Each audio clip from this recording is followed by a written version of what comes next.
using nationalatlas.gov. Just a few things that you need to know about before you get started. Nationalatlas.gov has gathered data about many different things, and the data is available to draw in layers on your map.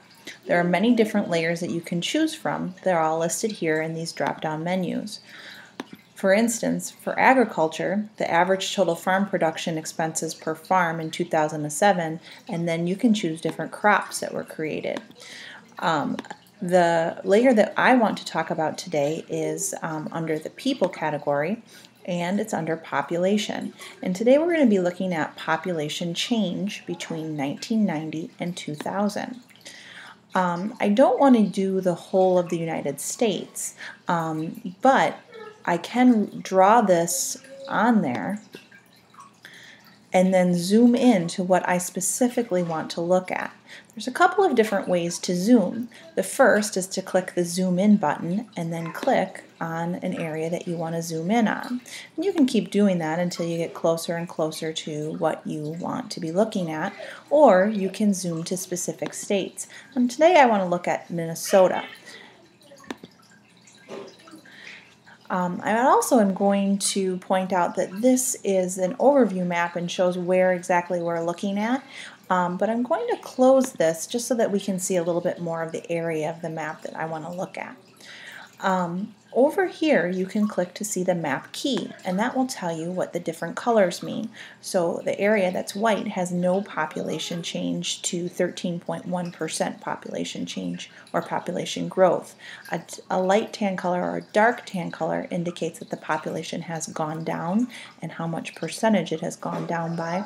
And gray, light purple, and dark purple indicate population growth. So you can see the Twin Cities area where Minneapolis and St. Paul are almost stagnant, 0 to 13% population increase, and the suburbs around St. Paul and Minneapolis seem to be growing for the most part, or actually for all of them.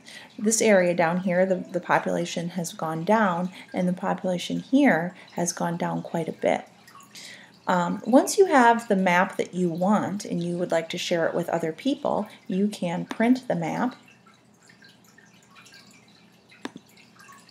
and you can choose portrait or landscape. Make sure that you include a legend because you would want everyone to know what colors you are using and why you're using them, and it will generate a full page for you to print out. Make sure that you always include the legend at the bottom. You can also save and email your maps, and as long as you have the email address of the person that you want to send it to, you can just email it right to them. And so you would want to put in a population change in Minnesota and save the map. And I've already made a couple of these, so we're going to go with this one, and then you can email it. Put in the recipient's email address, your email address and name, and then a quick message.